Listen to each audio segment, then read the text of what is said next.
निर्भर बनने के लिए हमें सेल्फ डिफेंस आना चाहिए।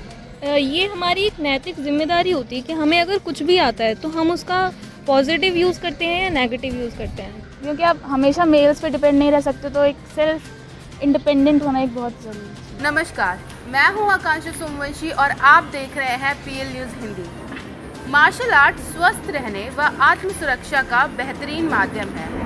लोग मार्शल आर्ट्स को अलग अलग कारणवश सीखते हैं। कुछ लोग इसे खेल के रूप में सीखते हैं तो कुछ लोग मार्शल आर्ट्स को व्यायाम के तौर पर सीखते हैं। परंतु मार्शल आर्ट्स को सीखने का सबसे प्रमुख कारण है आत्म सुरक्षा। तो आज हम लोगों से जानेंगे मार्शल आर्ट से जुड़ी कुछ महत्वपूर्ण बातें। जी, आपका नाम? श्रेया, आकांक्षा, दुर्गेश, अनन्या शाक्य, अंजलि राघव, वामिका वत्स, अनन्या कुमार। महिलाओं को सेल्फ डिफेंस आना क्यों ज़रूरी है? कि वॉयलेंस जब बहुत ज़्यादा बढ़ रहा है। फिर रात को पार्क जाती है तो मेरे पेरेंट्स बोलते हैं कि रात को मत जाया करो, बिकॉज सेफ्टी नहीं होती है, सुरक्षित नहीं होता है। हर जगह कोई हमारी प्रोटेक्शन के लिए तो आ नहीं सकता, तो हमें खुद ही इतना मतलब सामर्थ्य अपने अंदर रख लेना चाहिए कि हाँ, मैं कुछ भी कर दूँ, कोई गलत मेरे साथ कर रहा है तो मैं उसको जवाब दे सकती हूँ। क्योंकि आप हमेशा मेल्स पे डिपेंड नहीं रह सकते, तो एक सेल्फ इंडिपेंडेंट होना एक बहुत ज़रूरी है। किसी भी महिला के साथ कुछ रोड पे, बसेस में, मेट्रो में कुछ भी ऐसा होता है तो फर्स्ट स्टेप वो ले सकती है, वो खुद को सेल्फ डिफेंस के थ्रू प्रोटेक्ट कर सकती है। हम ताकि अपनी सुरक्षा अपने आप कर सकें, हम दूसरों पे निर्भर ना रहें अपनी सुरक्षा के लिए। बाहर जाने से पहले आपको अपने आप में भी थोड़ा कॉन्फिडेंस होना चाहिए and you should know what you are doing, so I think that's why. Women's की सेफ्टी पे आज बहुत बड़ा क्वेश्चन है, तो अपने आप को डिफेंड करना एक बहुत ज़रूरी बात है और खासकर ये इन महिलाओं के लिए बहुत ज़रूरी है कि वो अपने आप को डिफेंड करें इस क्रूअल वर्ल्ड से। तो जैसे कि आपने कहा है कि आत्म सुरक्षा के लिए हमें सेल्फ डिफेंस का आना ज़रूरी है, पर इसका इस्तेमाल व्यक्ति खुद को आत्म सुरक्षा के बजाय दूसरों को आहत पहुंचाने के लिए भी कर सकता है, तो इस पर आपके क्या विचार हैं? किसी और तरीके से यूज़ करते हैं तो पहले तो हमें ध्यान रखना चाहिए कि अगर हमें वो आता है तो हम वो यूज़ ना करें। मेरे को नहीं लगता कोई भी औरत किसी को कभी भी नुकसान पहुंचाने के लिए ऐसे करते हैं। We should not use like दूसरों को हार्म पहुंचाने के लिए बनी हमारे लिए, ये हमारी सुरक्षा के लिए बने। दूसरों को आहत पहुंचाना तभी जब हमारे ऊपर बात आए, तो वो हमारे ऊपर होता है कि हम उस चीज़ को कैसे लेते हैं। हमें खुद की प्रोटेक्शन करनी है तो हाँ, हम उसे यूज़ करेंगे, लेकिन हम दूसरों को आहत करें तो वो गलत है। ये हमारी एक नैतिक जिम्मेदारी होती है कि हमें अगर कुछ भी आता है तो हम उसका पॉजिटिव यूज़ करते हैं या नेगेटिव यूज़ करते हैं। तो ये हमारा कर्तव्य है कि हम उससे अपनी ही सुरक्षा करें, दूसरों को नुकसान ना पहुंचाएं। तो सेल्फ डिफेंस का दैनिक जीवन में, डेली लाइफ में इसका क्या महत्व है? डेली लाइफ में मुझे नहीं लगता, पर हाँ, फर्स्ट स्टेप में ऐसा हम यूज़ कर सकते हैं इसे। आप बाहर जाते हैं तो फिर आपको अपने अंदर से पता होना चाहिए कि आप अपनी सुरक्षा कर सकते हैं खुद, क्योंकि काफ़ी खतरे बढ़ रहे हैं और हम दूसरे फील्ड्स में जाते हैं। किसी को नहीं पता कि सिचुएशन कब आ जाए कि हमें आपको डिफेंड करना पड़े। तो ऐसे बहुत बार होता है कि रास्ते में हमें कुछ प्रॉब्लम फेस करनी पड़ती हैं, तो वहाँ पे हमें इस चीज़ की ज़रूरत पड़ सकती है।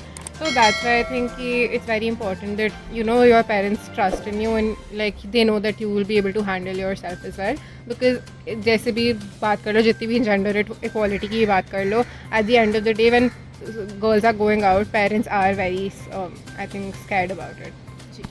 जैसे कि सेल्फ डिफेंस का नाम सुनते ही एक हमारे दिमाग में ऐसी धारणा है, हमारे दिमाग में जूडो के प्रति हमें जानकारी है, कराटे के प्रति हमें जानकारी है, जो कि है इंडियन आर्ट फॉर्म ही, पर वो विकसित बाहर हुई है। परंतु बहुत सी भारतीय कलाएं हैं, भारतीय मार्शल आर्ट्स, जो कि भारतीय में ही जन्मी हैं और भारतीय में ही डेवलप हुई हैं, जैसे कि पंजाब का गटका हो गया या महाराष्ट्र का मर्दानी हो गया। लेकिन इस बारे में लोगों को ज़्यादा नॉलेज नहीं है, उनको ज़्यादा इस बारे में पता नहीं है। तो हम कैसे लोगों को इन भारतीय कलाओं के बारे में उनको जागरूक कर सकते हैं, उनके प्रति जानकारी पहुंचा सकते हैं, जिससे वे अपनी कलाओं को महत्व देना शुरू कर दें। इन जो वीडियो क्लिप्स आते हैं उसके बहुत बड़े रोल होते हैं, क्योंकि मुझे भी तभी पता चला था जब एक फ़िल्म आई थी जिसमें कलरीपायट्टू का बहुत यूज़ था, जो कि साउथ इंडियन मार्शल आर्ट्स हैं। तो मुझे लगता है मूवीज़ के थ्रू अवेयरनेस बहुत ज़्यादा होती है, तो वो एक स्टेप हो सकता है। मुझे भी बहुत ज़्यादा नॉलेज नहीं है इंडियन मार्शल आर्ट्स के बारे में। आई थिंक काफ़ी लोगों को काफ़ी नॉलेज नहीं है। जो लोग परफॉर्म करते शायद उन्हीं को पता होगा, एंड इट्स ट्रू कि मतलब हमारे को ज़्यादा बाकी ईस्ट एशियन उन सब फॉर्म्स के बारे में पता है। तो आई थिंक स्कूल्स में सिखाना चाहिए। तो हम न्यूज़पेपर्स के थ्रू, पोस्टर्स वगैरह के थ्रू, लाइक स्पीकर्स पे हम इन्फॉर्म कर सकते हैं। जो वुमेन हैं घर घर जाके अगर होता है तो इन्फॉर्म कर सकते हैं। जो कि भारत में बच्चों को जब सिखाया जाता है तो कहते हैं कि फ़र्स्ट टीचर मम्मी पापा ही होते हैं। तो हाँ, अगर एक पेरेंट्स अपनी ज़िम्मेदारी समझे कि हाँ मुझे अपने बच्चों को ये सिखाना है, मुझे अपने बच्चों को ये तरीके बताने कि हाँ वो जहाँ भी रहे बस खुद को सुरक्षित महसूस कर सके, तो ठीक है मम्मी पापा सिखाएं, या फिर जो इंस्टीट्यूट होते हैं बाहर सीखने वाले, तो वो लोग अगर चाहें तो वो लोग मतलब छोटे मोटे स्कूल में जाके या फिर जगह जगह कैंप लगाकर ये सारी बातें उन्हें बता सकते हैं। तो ये काफ़ी वर्कशॉप्स होती हैं और बहुत सारी अनाउंसमेंट होती हैं और काफ़ी नुक्कड़ नाटक होते हैं, उनके थ्रू तो सही। बस आजकल का सबसे बड़ा वेपन है सोशल मीडिया। तो through Instagram videos, reels are a very trendy topic this time.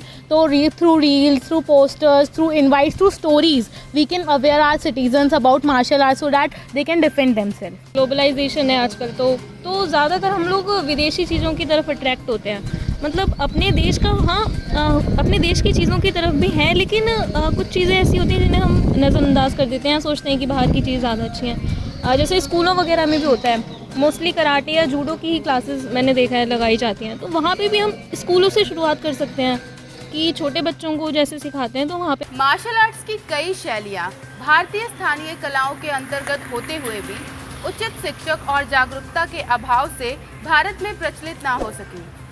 हम आशा करते हैं कि इसके विकास के लिए उचित कदम उठाए जाएंगे। धन्यवाद।